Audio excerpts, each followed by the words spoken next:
Bonjour et bienvenue dans ce nouvel épisode de podcast dans lequel j'ai le plaisir de recevoir Amandine. Amandine est graphiste et fondatrice du studio L'Emplumé, près de Liège en Belgique. Qu'il s'agisse de vendre des cailloux décorés quand elle était enfant, de créer des bijoux ou d'écrire un roman, Amandine n'a jamais cessé de lancer des projets et de suivre son envie de création. L'entrepreneuriat pour elle a toujours été une évidence. Être libre, mener sa barque, créer. Amandine, bienvenue. Merci. Je t'en prie.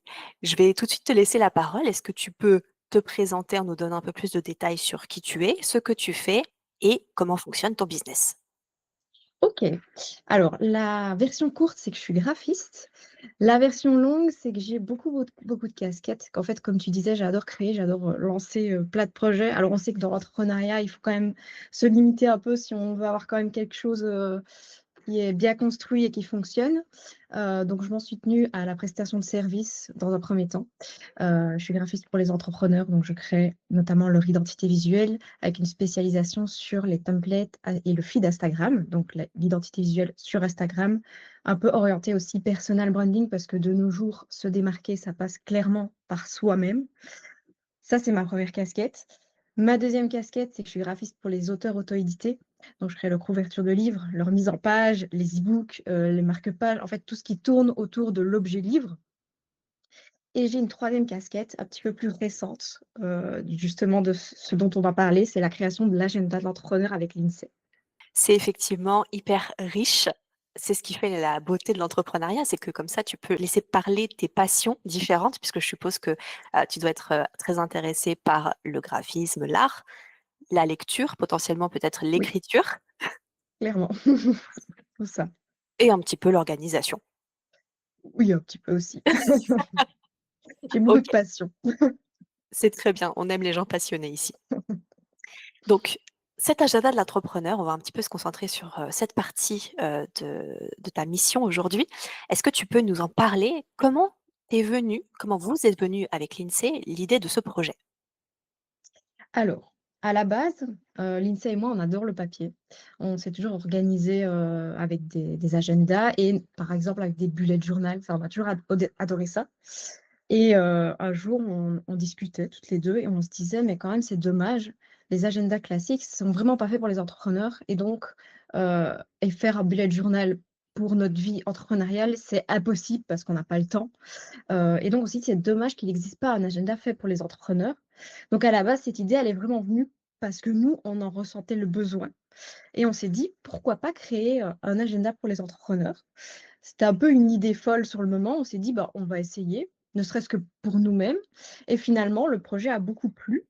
On a uni nos forces, moi, le graphisme, elle, elle a été pendant plusieurs années coach en organisation business, donc elle a fait la le fond, moi j'ai fait la forme et voilà, l'idée est venue comme ça. On s'est dit: «On lance et on verra bien».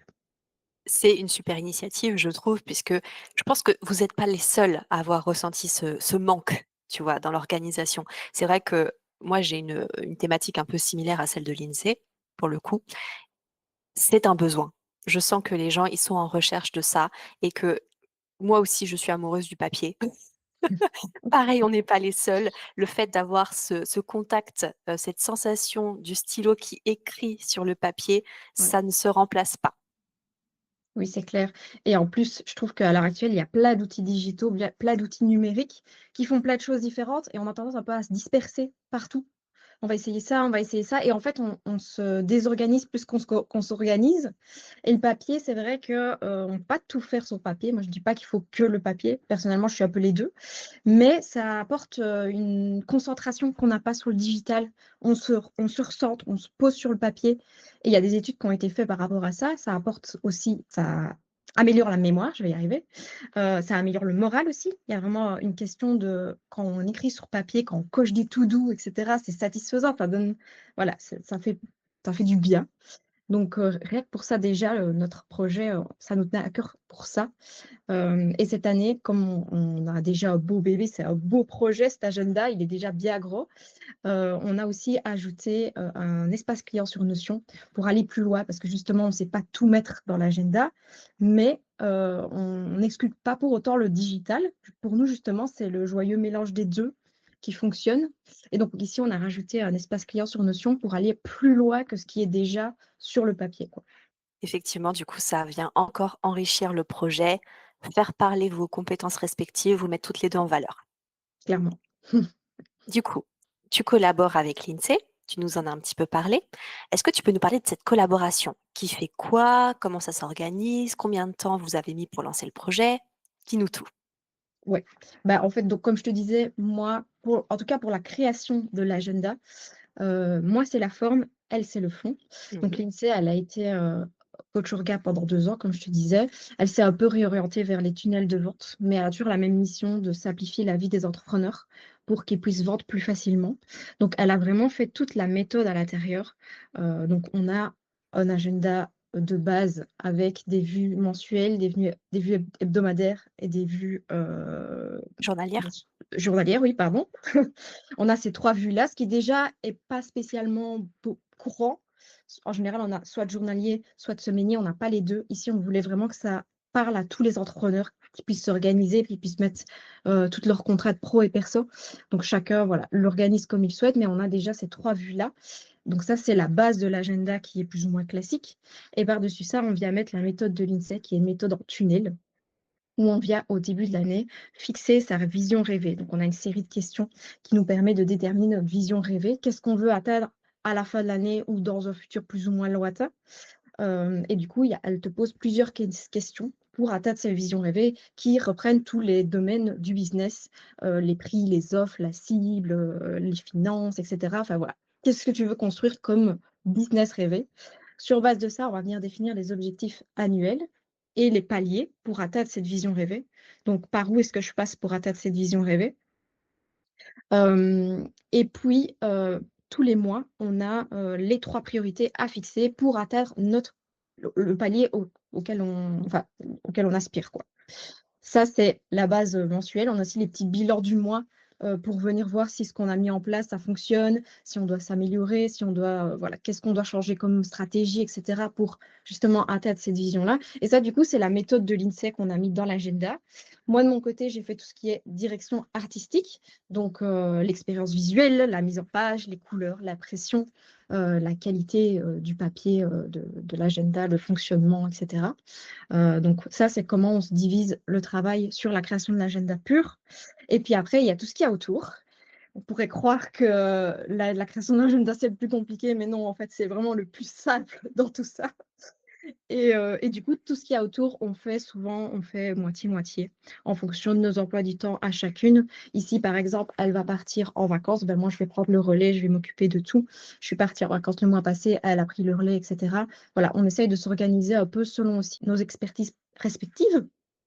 Par exemple, moi, je vais faire les posts, elle va faire, la pub parce qu'elle s'y connaît bien en pub. Enfin voilà, on essaye un peu de faire moitié-moitié, sans qu'il y ait vraiment de liste ou de voilà, de tâches spécifiques attribuées à chacune, mais en essayant d'être équitable. Équitable et puis, bah, forcément de laisser parler vos compétences et appétences respectives.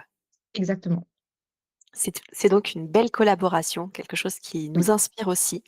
Parce que bon, on entend forcément beaucoup parler de celles qui échouent, mais c'est aussi très intéressant de voir, une collaboration comme ça qui aboutit à de beaux projets. oui, c'est vrai. Mmh, Et puis, bah, tu parlais tout à l'heure d'objectifs. Clairement, c'est le sujet de la fin d'année, y compris mmh, pour les entrepreneurs. c'est clair.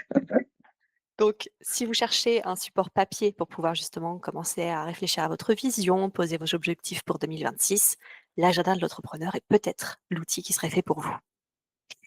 Donc, vous avez lancé ce projet parce que vous avez senti un besoin, vous vous êtes réparti les tâches, ce qui est très bien. Et si tu inspirais d'autres entrepreneurs à potentiellement diversifier également leur activité et peut-être se lancer dans la vente de produits alors que actuellement ils sont prestataires de services, quels conseils tu leur donnerais?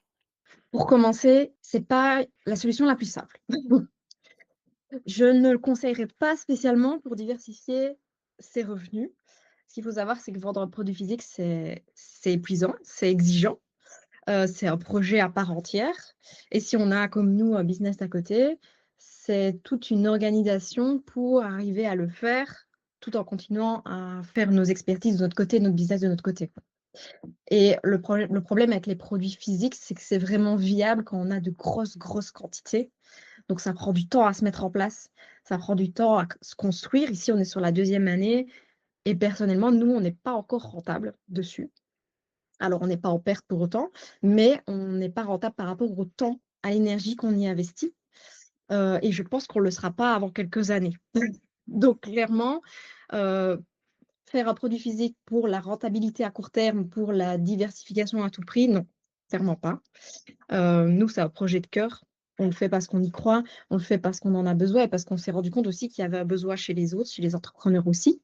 On a beaucoup de retours positifs, donc en fait, ça nous booste à continuer. Et je pense aussi que dans l'entrepreneuriat, si on veut tenir sur le long terme, il y a aussi une notion de plaisir qui doit arriver à un moment donné. Enfin, on doit payer nos factures et cetera, vivre, on est d'accord. Ça doit être rentable. Mais je pense que si on veut tenir sur le long terme, il faut qu'il y ait une notion de plaisir quelque part. Je pense que l'INSEE sera d'accord avec moi. Et c'est aussi pour ça que moi, personnellement, je me suis lancée dans l'entrepreneuriat.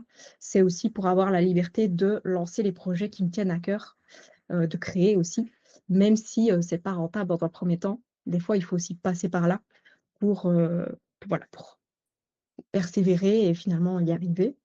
Ou peut-être que ça n'aboutira jamais, j'en sais rien. Pour le moment, on n'y est pas encore. Mais pour le moment, voilà, ça fonctionne, les gens sont contents, on est contente, donc on continue. Et si je devais donner des conseils, je dirais que la première chose déjà, c'est, penser qu'un projet comme ça demande toujours plus de temps, plus d'argent et plus d'énergie que ce qu'on croit. Nous, clairement, quand on s'est lancé, on était naïve à 1000%.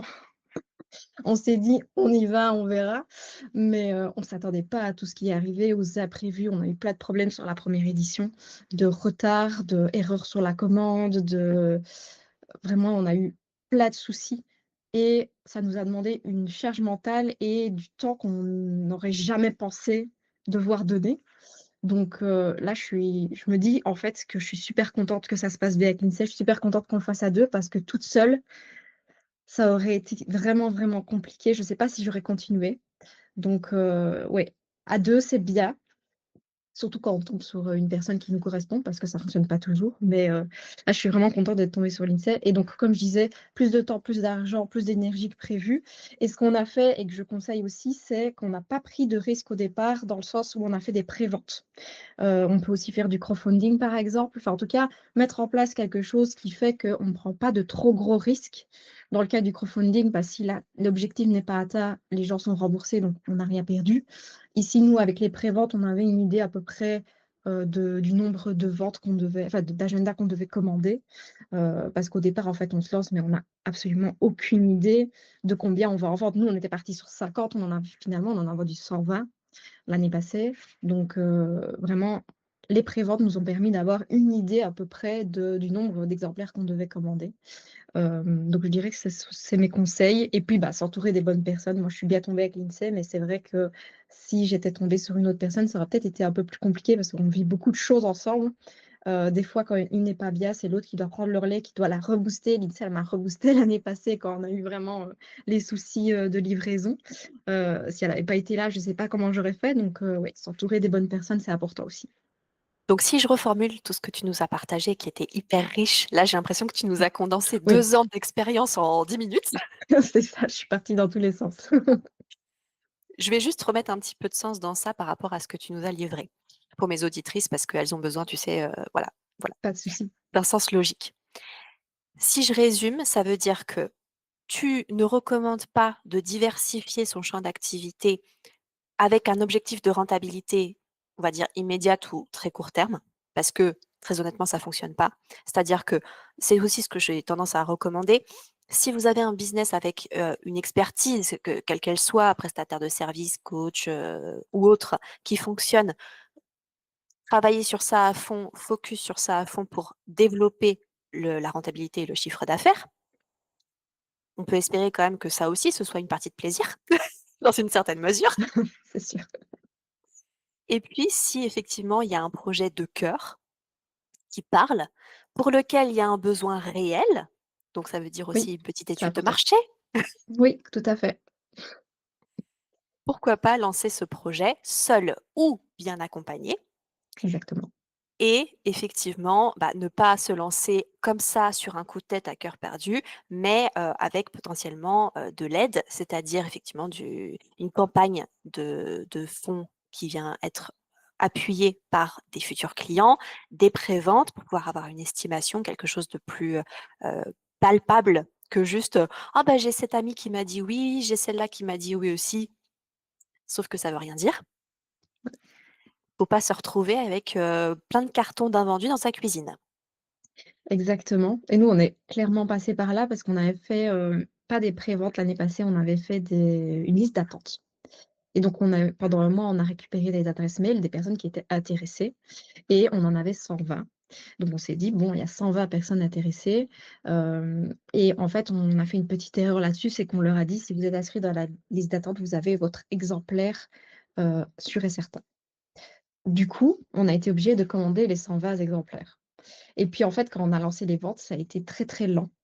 C'était vraiment au compte-gouttes et on a pris un peu peur, qu'en fait, finalement, les 120 personnes étaient intéressées mais n'ont pas été jusqu'à l'achat. Et donc du coup, ça nous a pris plusieurs mois pour vendre les 120. On y est arrivé, mais on a dû faire d'énormes efforts de communication, de prospection, voilà. En tout cas, on n'a pas vendu les 120 d'un coup. Donc entre la personne qui dit qu'elle est intéressée et la personne qui achète, il y a encore un pas qu'on n'avait pas, pris en compte, quoi. C'est très intéressant ce que tu dis parce que tu rajoutes encore aux autres contraintes du projet, la contrainte aussi de la temporalité. Vous avez une contrainte temporelle très forte puisque vous vendez Oui, un agenda pour l'année d'après, ce qui veut dire que une fois l'année commencée, il commence peu à peu à perdre de sa valeur perçue oui, et donc il faut le vendre avant le début de la prochaine année. clairement. Et l'année passée, on s'y est pris en novembre, donc pour te dire le court délai qu'on a fait. C'est vrai, mais heureusement cette année, vous vous y êtes pris plus tôt, Oui, ce qui veut dire que bon, en tout cas, ça se passe plutôt bien, ce qui est une très bonne nouvelle pour vous. oui, ça se passe bien. Donc, le dernier petit conseil qu'on pourrait donner à nos auditrices, si jamais elles ont envie de lancer un projet similaire, c'est de faire attention à la temporalité du produit et également d'itérer d'année en année, parce qu'on a bien conscience que ça va pas être un one shot et on donne tout dedans et si ça marche pas, bah, on arrête, on rage quit comme on dit. On arrête tout, on envoie tout valser et on renverse la table. Non, non, on va pas faire ça. On va noter ce qui s'est pas forcément bien passé, trouver des solutions et les mettre en place pour les années à venir. Oui, clairement. Et j'ai une autre chose qui me vient en tête, si je peux la rajouter aussi. Je t'en prie. C'est que tu parlais tout à l'heure du fait de répondre à un besoin et c'est vrai qu'il faut aussi bosser ce produit-là comme si c'était un service, dans le sens où il faut, penser à une stratégie, il faut penser à, une différenciation aussi. En fait, il y a pas le vendre un produit, c'est pas plus simple que vendre un service, contrairement à ce qu'on peut croire, et qu'il y a aussi une stratégie à mettre en place derrière. Il faut que ça réponde à un besoin, comme tu disais, et que ça se démarque de la concurrence, quoi. Effectivement, c'est quelque chose qui va être primordial et Ouais, j'aurais tendance à dire la vente de produits, c'est comme la vente de services, c'est un job à temps plein. c'est clair. En fait, dans l'entrepreneuriat, il y a pas de raccourci. C'est vrai. Je porte aussi ce message, je suis complètement d'accord avec toi. Il y a pas de raccourci. Si on va un peu plus loin, il y a pas de recette toute faite ou de système miracle qui fonctionne pour tout le monde, ça n'existe pas. Le tout, c'est de trouver ce qui fonctionne pour soi, ce qui nous parle, ce qui nous fait plaisir à mettre en œuvre et ça a l'air d'être ton cas avec l'INSEE, donc c'est parfait. Exactement. Dernière petite question pour toi, parce qu'on arrive, tranquillement vers la fin de cet épisode. Alors du coup, toi, tu es team papier ou team, orga digital? Je suis team les 2. Non, je suis quand même for team papier. Quand je suis, par exemple, quand je suis dans le flou, quand je suis surchargée, je pense que je sens que j'ai besoin de revenir sur le papier, même si j'ai tout est organisé dans mon Notion et cetera, j'ai toujours, voilà, ce besoin de revenir sur le papier quand ça part dans tous les sens. Je sais pas, ça me recentre, ça me canalise et je trouve que c'est plus clair pour moi. Alors, c'est peut-être parce que je suis une personne visuelle, mais en tout cas, le papier oui, me semble plus clair que Notion. Alors ça ne veut pas dire que je n'utilise pas d'outils digital, pas du tout. Donc j'ai mon agenda et à côté, j'ai aussi Notion que j'utilise beaucoup pour tout ce qui est gestion de projet, création de contenu, enfin vraiment les choses qui doivent être un petit peu plus poussées, où je dois aller plus, répertorier, classer et cetera, c'est plus sur Notion. Et puis tout ce qui est, ma to do, ma planification mensuelle, hebdomadaire et cetera, là, c'est dans mon agenda du coup.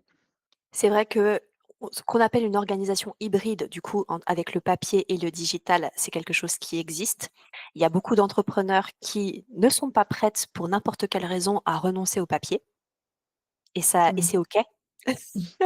En fait, c'est OK. N'écoutez pas les injonctions qu'on vous dit, tout digital ou tout papier, parce que chacun des 2 modes a un avantage. Le tout, comme tu le disais au début de l'épisode, c'est de pas se laisser envahir par le brouillard mental et surtout de pas s'éparpiller sur 10 outils différents. Donc centraliser les informations autant que possible sur le même support. Et ce que je dis à mes clientes quand justement elles me disent: «Bah oui, mes notions c'est bien, mais moi j'ai besoin de du stylo, du papier, du contact, de l'écriture», je leur dis: «Pourquoi tu ne consacres pas ton carnet à potentiellement du journaling?» Quelque chose qui va justement soulager ce flot de pensée permanent qu'on a quand on est entrepreneur et qu'en fait on ne pose jamais sa casquette d'entrepreneur, même le soir, le week-end, les jours fériés. C'est un exercice qui est très utile de libérer tout ce flot de pensée-là pour pouvoir y revenir après à tête reposée. Et tout ce qui va être un peu plus opérationnel, de le consacrer à un autre outil, par exemple Notion, par exemple l'agenda Google, par exemple, bref, remplacé par la mention qui vous intéresse. Oui, c'est ça. En fait, il y a pas de règle toute faite, c'est chacun s'organise comme il préfère. Moi, j'ai des personnes qui ont pris l'agenda l'année passée qui m'ont dit: «Bah, j'ai essayé, mais en fait, moi, je suis vraiment digitale» et voilà, c'est OK aussi. Chacun fait comme il a le plus facile et comme il s'arrange le mieux finalement. Je préfère qu'une personne qui part de zéro essaye l'agenda de l'entrepreneur pour avoir justement ce cadre, mais sans se sentir enfermé par une structure, plutôt que de continuer à mettre des post-it partout autour de son écran. C'est ça. Et je préfère aussi que cette personne ou une autre utilise Notion plutôt que d'avoir 10 carnets par thématique, par projet, par code couleur, par client, et du coup à la fin de plus s'y retrouver. Moi, mon intérêt dans l'organisation, c'est que les gens se retrouvent, qu'ils arrêtent d'être perdus et éparpillés encore une fois. Donc le support, il reste à votre discrétion à partir du moment où il sert ce pourquoi vous l'avez créé, conçu, acheté. Exactement. En fait, l'idée, c'est de faire au plus simple, de se simplifier la vie. Se simplifier la vie, parce que l'organisation, ça n'a pas à être dur, compliqué, une charge supplémentaire, sinon c'est qu'elle est mal faite. Ouais. Et donc effectivement, c'est pour ça que je voulais te recevoir aujourd'hui sur ce podcast pour que tu en parles, pour que tu dises que il y a des alternatives qui existent à tout, il y a des solutions aussi qui existent. Si on se reconnaît pas dans le papier, il y a du digital, et si on se reconnaît pas dans le digital, il y a du papier. Dans les 2 cas, c'est OK. Exactement. Eh bien écoute, merci beaucoup pour ton temps, Amandine. C'était Avec un plaisir. plaisir de te C'était chouette. recevoir.